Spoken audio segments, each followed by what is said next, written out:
안녕하십니까. 조선일보경제부의 박사기자 방현철입니다. 10월 6일 코인 파헤치기 시작해보도록 하겠습니다. 오늘은 알고란의 고란 대표님 나오셨습니다. 안녕하세요. 네, 안녕하세요. 오늘도 세 가지 키워드로 좀 코인 시장을 정리해 오셨죠? 어떤 키워드들 들고 나오셨습니까? 첫 번째 키워드는 스테이블 코인. 아, 깜짝 놀란 건가요? 스테이블 코인을 보고? 네. 뭐 하여튼 얘기를 해보죠. 좀 이따가. 네. 두 두 번째는요? 번째는 코인판 저승사자입니다. 무서운 분이 또 있나 보죠? 세 번째는요? 세 번째는 비트코인 극과 예. 극이라고 하면 아마 요거 아시는 분들은 아마 옛날 사람일 것 같아요. 예전에 비교 체험 극과 극 이런 거 있었잖아요. 네. 예. 갑자기 뭘 하시나 했네. 그걸 예. 의도한 거였습니다. 네. 자, 그럼 하나하나 알아보도록 하겠습니다. 먼저 스테이블 코인 얘기를 해보도록 하죠.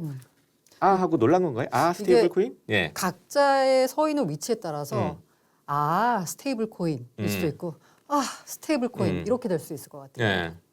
이게 왜냐하면 일단 그 전통 금융권 네. 은행들 중앙은행은 특히나 더 그럴 텐데 이른바 코인을 싫어하세요. 그 싫어하는 이유가 여러 가지가 있을 텐데 일단은 이 전통 금융권이라고 하는 건 굉장히 중앙 집중적이잖아요. 근데 코인은 탈중앙. 예.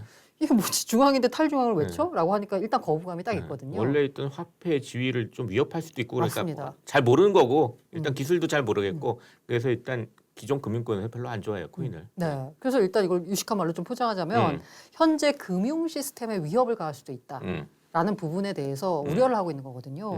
이 대표적인 사례가 유럽연합 증권규제당국인 네. 유럽증권시장감독청이 있습니다. 이곳이 최근 보고서를 냈는데 예.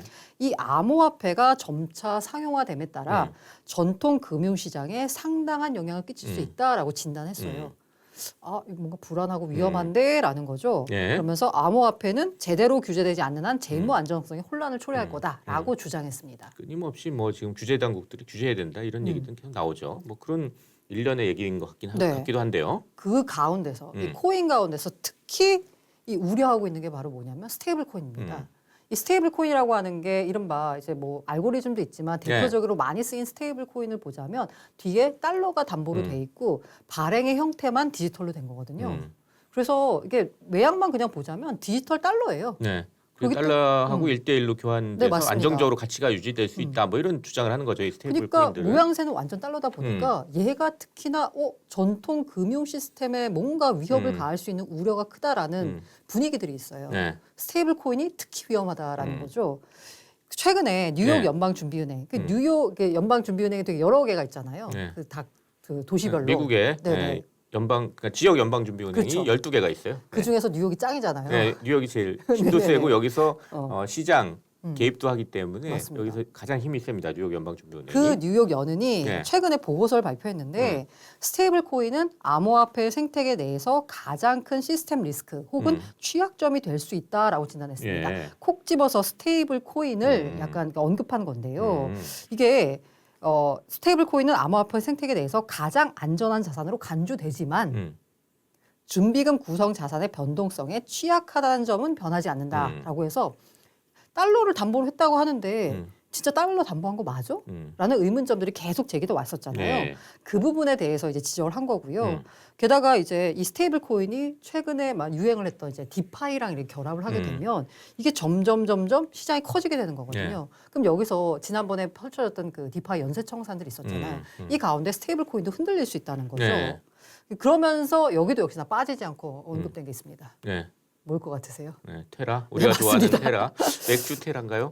그게 아니죠. 그 농담입니다. 테라, 예. 네, 알고리즘 스테이블 예. 코인이 테라에서 발행한 UST 이게 붕괴됐던 걸 이제 대표적인 사례로 5월 달에 꼽았습니다. 엄청나게 충격을 줬죠. 맞습니다. 그래서 투자자분들 많이 좀 고통당하시는 분들도 있고. 그래서 코인 시장 자체가 휘청거린 것은 물론 이게 실물 경제에도 영향을 미치는 거야, 실제 금융에도 영향을 미치는 거 아니야라는 우려까지 나왔었거든요. 네.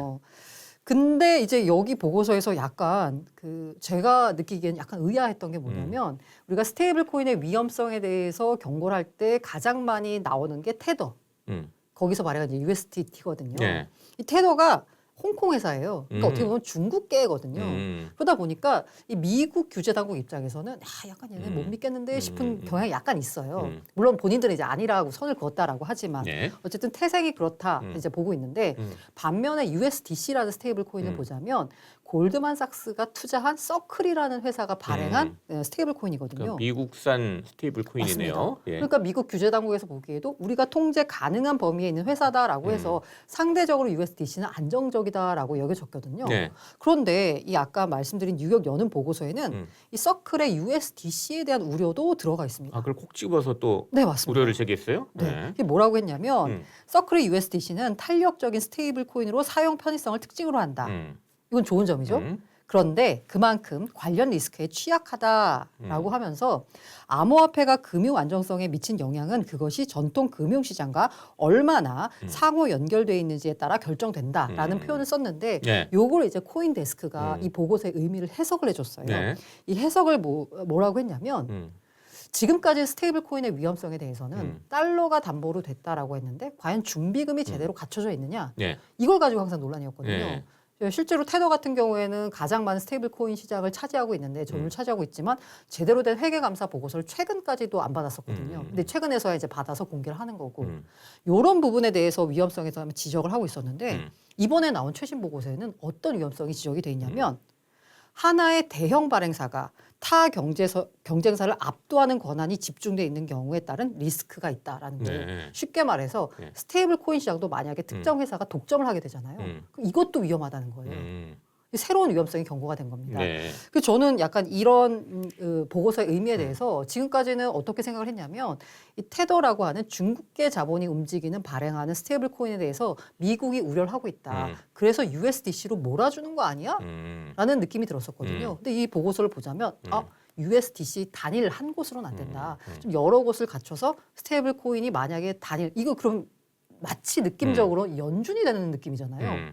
어쨌든 네. 뒤에 담보자산이 있긴 하지만 발행을 한 느낌이니까 이렇게 권한을 몰아줬을 때 위험성이 있기 때문에 이거를 뭔가 여러 갈래로 나눠야 된다라는 지적까지 최근에 나왔다라고 볼 수 있습니다. 그럼 이 업계에서도 뭐라고 여기에 대해서 좀 얘기를 했겠네요. 네. 스테이블 그 서클 USDC를 발행한 서클 CEO가 당연히 네. 우리 잘하고 있는데 왜 그러세요라는 반응을 보였겠죠. 그러면서 우리는 은행과 같은 수준의 규제를 받는 디지털 통화 은행이 되길 원한다라고 했어요. 그러니까 우리 규제해 주세요. 우리 규제 아예 받겠습니다. 금융권 안으로 들어오고 네, 싶다. 뭐 이런 맞습니다. 얘기네요. 그러니까. 네네. 네. 그러면서 라이선스가 있다면 우리는 그것을 신청하고 싶다라고 해서 아예 그러면 이거 라이선스를 만들어줘서 우리도 규제받는 정당한 디지털 통화 은행이 되고 싶습니다라는 의사 표현을 한 거죠. 인정받고 싶다 이런 얘기네요. 네, 맞습니다. 예. 근데 이 스테이블 코인에 대한 위험성 같은 경우에는 아까 여는 보고서에서 최근에 나왔다는 말씀을 드렸지만 예. 증권형 토큰을 주로 감독하려고 하고 있는 SEC 요거의 전임 수장이었던 제이 클레이튼이라는 분이 있거든요. 예. 이분 같은 경우도 이 SEC가 주장하는 게 굉장히 규제, 감독 이 부분이잖아요. 그런데 일단은 암호화폐, 코인에 대한 규제는 어디서부터 시작해야 되느냐? 스테이블 코인부터 해야 된다라고 SEC 당국자마저 이런 얘기를 했습니다. 예. 그게 사실 스테이블 코인 이쪽에 규제를 하자고 얘기를 하는 거는 이게 점점 커지고 있으니까 그런 거 아니에요? 맞습니다. 사용도 늘어나고 있고. 네네네. 예. 그 기존 금융권도 많이 그걸 좀 이용을 하려고 하고 네네네. 뭐 그러니까 이제 거기에 이제 규제가 좀 시작돼야 된다 이렇게 얘기를 하는 것 같은데요. 어떻게 보면 스테이블 코인에 대한 규제 목소리가 점점 커지고 있는 건 그만큼 스테이블 코인의 시장이 성장했다라고 볼 수 있습니다. 성장하고 있다는 거의 방증이다 네네. 이렇게 또 볼 수도 있겠네요. 예. 자 이렇게 해서 뭐 첫 번째 스테이블 코인 네네. 이 얘기를 해봤습니다. 두 번째는 저승사자 코인판의 저승사자 얘기를 들고 나오셨네요. 네. 자, 그 우리가 저승사자라는 말도 할 때 월가의 저승사자 이런 말 많이 들어보셨죠? 그렇죠. 네. 이 월가의 저승사자가 어디냐면 뉴욕 남부 연방검찰청이거든요. 여기서 역시 이제 미국도 다 잡아 검찰이 세요. 네. 네. 여기서 이제 월가를 관할하다 보니까 월가에서 주로 이제 금융 범죄를 벌이는 분들을 이제 다 잡아들여가지고 월가의 저승사자다 이런 얘기를 했거든요. 네. 최근에 우리 남부지검이 뭐 여의도의 저승사자 이런 얘기를 부르고 있잖아요. 네. 그런데 코인판 저승사자는 누가 될까요? 검찰은 아니에요 그러면? 네, 검찰이 아닙니다. 네. 이 바로 SEC입니다.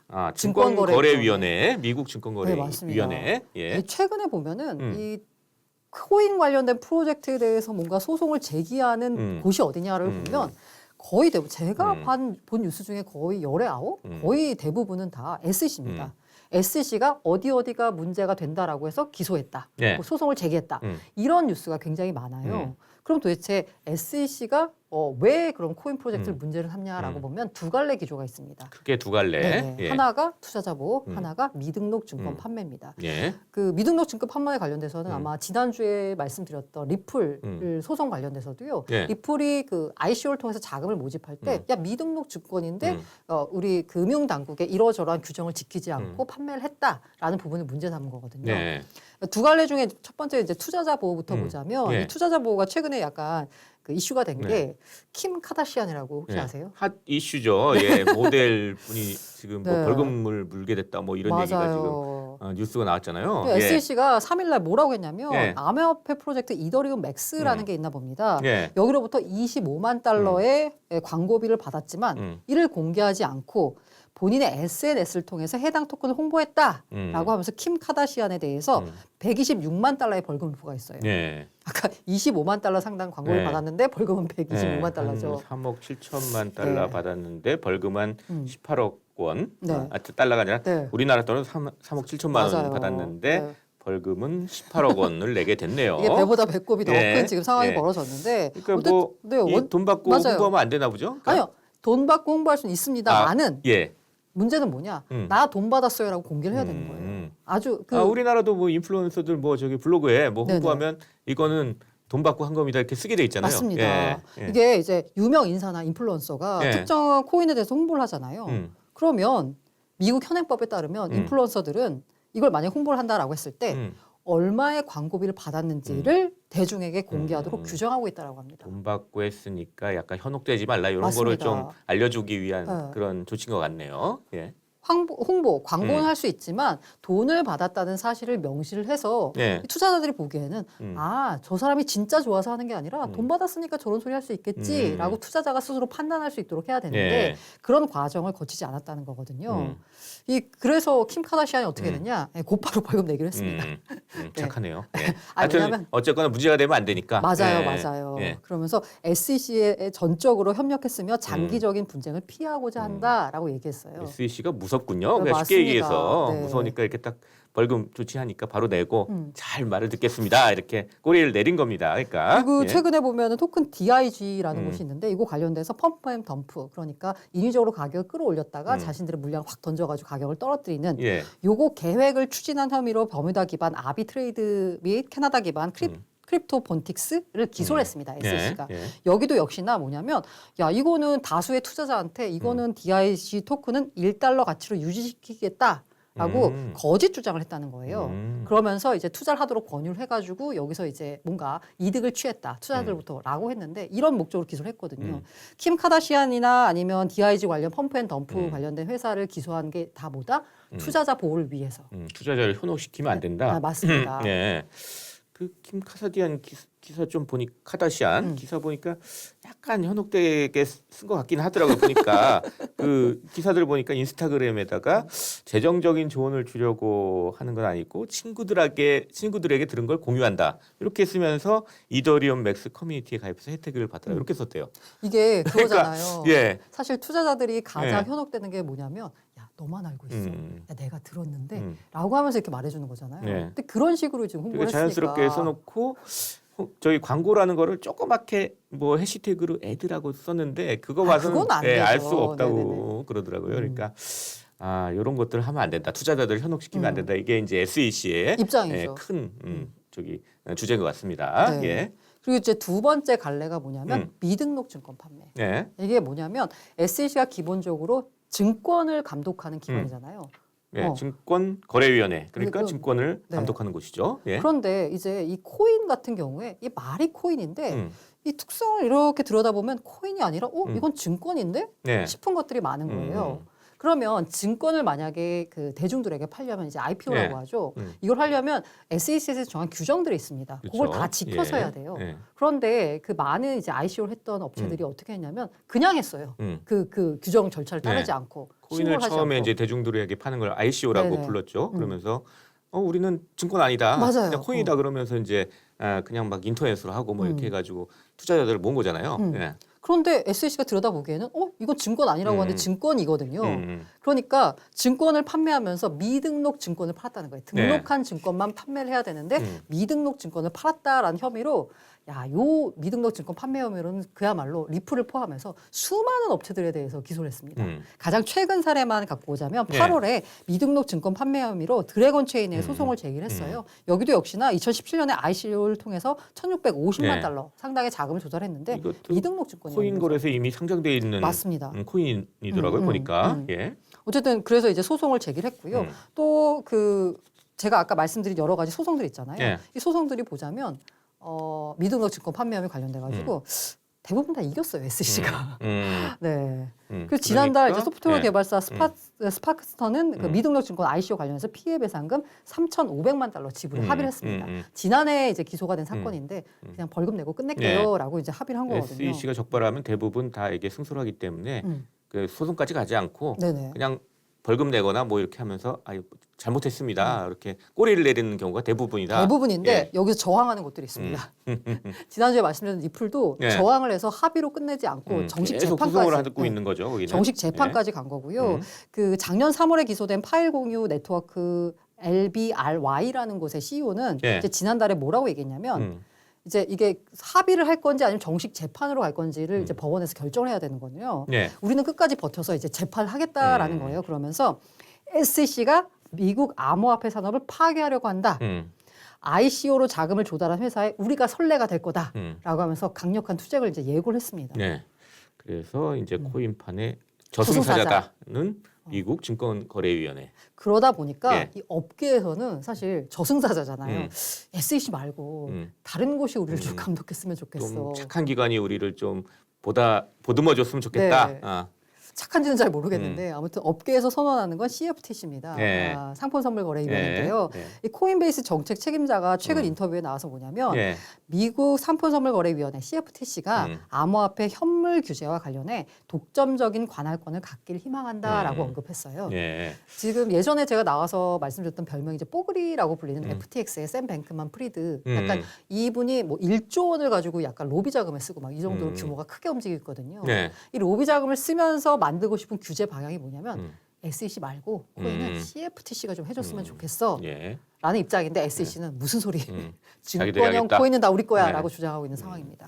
어떻게 될지 한번 보도록 하겠습니다. 자, 이렇게 해서 두 번째 얘기 코인판 저승사자 얘기를 해봤습니다. 세 번째는 다시 이제 비트코인 얘기네요. 비트코인 극과 극. 앞으로 어떻게 될까? 맞습니다. 비트코인 가격이 지금 약간 2만 달러 근처에서 횡보하고 있죠. 이게 6월 중순부터 2만 달러 언저리에서 왔다 갔다 하고 있는데 18,000달러를 지지선으로 해가지고 그 밑으로 더 빠지지도 않습니다.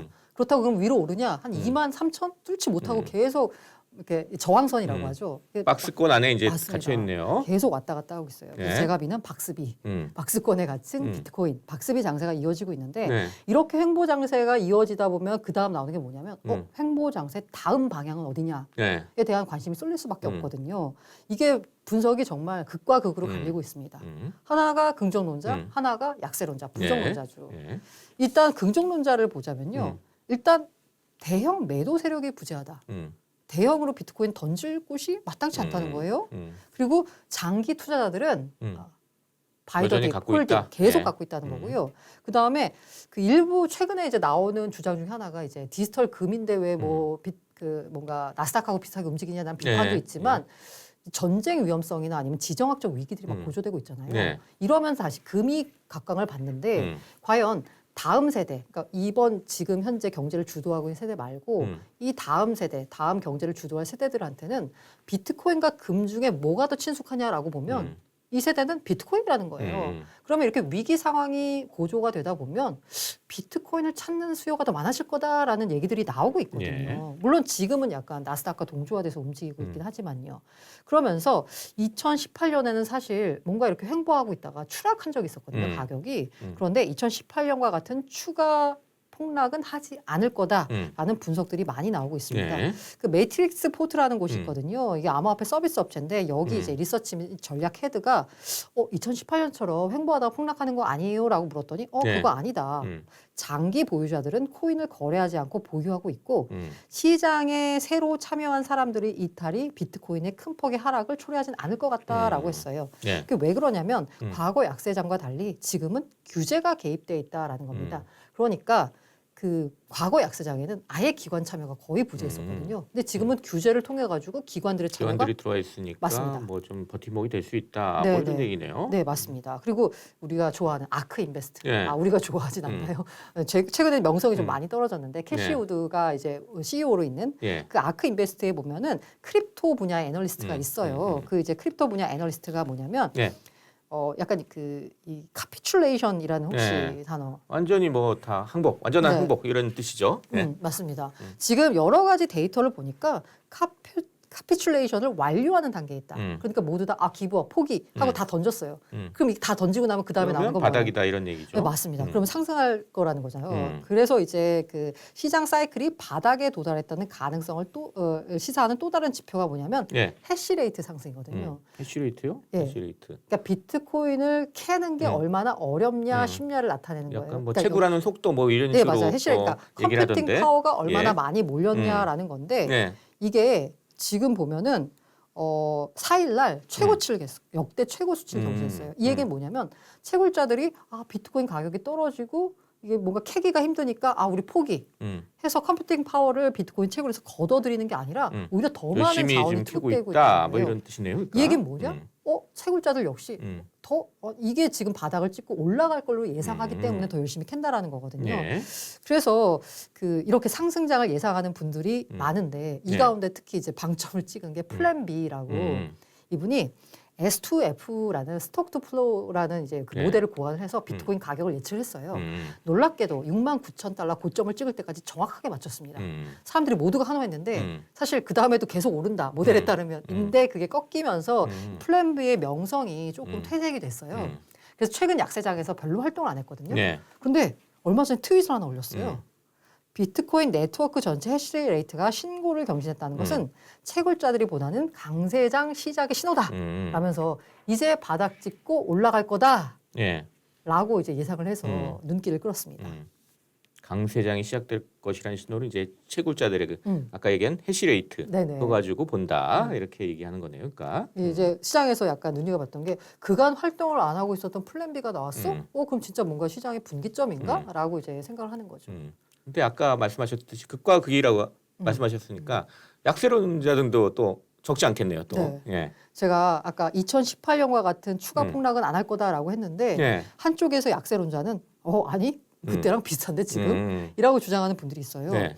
2018년 9월과 10월과 지금이 유사하다라는 건데 네. 당시를 보자면 비트코인 가격이 2만 달러 근처까지 가는 고점을 찍고 있다가 네. 2018년 초에 계속 떨어졌어요. 음. 그러고 있다가 6천 달러 부근에서 네. 이게 계속 횡보. 횡보를 했었거든요. 네. 그래서 이제 사람들이 그때 이제 마이클 노보그라츠 같은 네. 이제 갤럭시 디지털 유명한 투자회사 CEO 같은 경우에도 야 이거 바닥이다 이제 오른다라고 했었거든요. 근데 그 말이 무색하게 3,000달러 그 선까지 다음에 떨어졌습니다. 또 절반으로 떨어졌죠. 네, 맞습니다. 그래서 지금 분위기를 보자면 이 횡보가 이어지는 가운데 다음 방향은 어디냐? 위가 아니라 그때처럼 밑으로 내리 꽂을 거다라는 거예요. 이 대표적으로 그 54만 명이나 되는 팔로워를 보유하고 있는 예. 암호화폐 분석가가 있습니다. 일 카퍼 오브 크립토라는 이제 분인데 항상 예. 거기 뭔가 예명으로 이제 활동을 하잖아요. 지금은 2018년과 비슷하고 추가 하락이 될 거다라는 거예요. 그래서 현재 지금 1만 한 8,000달러에서 2만 달러, 2만 2천, 뭐 2만 달러 부근에서 왔다 갔다 하고 있잖아요. 이게 비트코인 바닥이 아니라 네. 추가 하락할 수 있다라면서 본인의 이제 팔로워들한테 경고를 했어요. 지금 여기서 뭔가 안심하면서 추가 투자를 할 때가 아니라 뭐 대비를 해야 될 때다라는 예. 거고요. 그리고 크립토퀀트라는 분석 업체 있잖아요. 예. 이곳에서 그 크립토퀀트의 데이터를 가지고 여러 가지 자기 나름만의 분석을 내놓는 여러분들의 이제 기고자가 있는데 그 예. 가운데 이지 온체인이라는 분 역시 예. 현재 지표를 보자면 비트코인이 가격 상승하기는 좀 쉽지가 않고 지금 이 활성 주소 수로 보자면 예. 2022년 10월에 83만 개거든요. 근데 2018년 2월에 85만 개예요. 2019년 5월에 88만 개고 비슷하잖아요. 거의 비슷하네요. 숫자가. 예. 그렇기 때문에 이게 바닥이라고 생각하기는 어렵지 않다. 이게 만약에 바닥이 아니려면은 이 비트코인 활성 주소수가 훨씬 더 많아야 예. 된다는 거예요. 늘어나야지 아무래도 뭐 참여자가 많으면 맞습니다. 가격이 오른다는 얘기니까. 그 예. 극단적인 진짜 극을 달리는 분이 바로 그 피터 시프라는 유로 퍼시픽 캐피탈 이곳에 이제 예. CEO가 있거든요. 근데 이 부분은 약간 유명하세요. 예. 암호화폐 회의론자로. 그리고 금 강세론을 주장하고 계시는 분입니다. 예. 이분 같은 경우에 야, 2만 달러까지 상승한 거 네. 이거는 가짜 안정감이다. 최근에 네, 하락세가 일시적으로 멈췄을 뿐이고 좀 어마어마한 전망을 하셨습니다. 네. 비트코인이 곧 10,000달러를 거쳐서 5,000달러까지 하락할 것이다. 반토막이 아니라 4분의 1 토막 난다는 네, 얘기네요. 맞습니다. 예. 그러면서 이제 또 다른 분 같은 경우 이분이 정말 극단적인 분이고요. 한 15만 명 정도의 트위터 팔로워를 보유하고 네. 있는 또 이제 크립토 전략가가 있는데 켄터렌 클락이라는 분이 네. 있는데 이분 같은 경우에는 강조한 게 뭐냐면 야 지금 코인 시장도 기관 참여가 늘어나고 뭔가 제도화에 약간 초입 단계에 있으면서 다른 자산과 동조화돼서 움직이지 홀로만 이렇게 상승하거나 그럴 수가 없다는 거예요. 지금 다른 자산 가격을 보면 글로벌 긴축 기조에 따라서 다 하락하고 있잖아요. 그렇기 때문에 S&P 500 그리고 약세가 이어지는 한 비트코인 가격이 오를 수가 없다. 그래서 만약에 S&P 500이 이제 약세를 보이면서 점점 하락하게 되면 비트코인 가격도 역시나 이 S&P 500보다 더 큰 폭 40%까지 하락할 수 있다라고 하면서 만약에 S&P 500 지수가 3,200에서 3,400 정도까지 하락을 한다면 비트코인은 12,000달러 수준까지 떨어질 거다라면서 글로벌 자산 시장과 동조화돼서 움직일 거다라는 전망을 내놨습니다. 네. 정말 전망이 이제 극과 극을 달리고 있네요. 네. 네. 자 이렇게 해서 비트코인 가격 전망까지 해봤습니다. 이제 뭐 거의 마칠 시간이 다 됐는데 저희 네네. 뭐 시청자 여러분한테 마무리 인사하고 마치도록 하겠습니다. 네, 모든 투자는 투자자 본인의 선택입니다. 네. 제가 극과 극 전망을 말씀드렸는데요. 이 중에서 어떤 의견을 취하실지는 열심히 공부를 해보시고 네. 본인의 선택을 하시길 바랍니다. 네, 좋은 정보 감사합니다. 10월 6일 목요일 코인 파헤치기 마칠 시간입니다. 유튜브 조선일보 머니 채널에서는 매주 목요일 코인 시장의 이슈를 생생하게 전달합니다. 지금까지 함께해 주신 알고란의 고란 대표님 그리고 저는 조선일보 경제부의 박사이자 방해철이었습니다. 그럼 다음 시간에 또 뵙도록 하겠습니다. 감사합니다.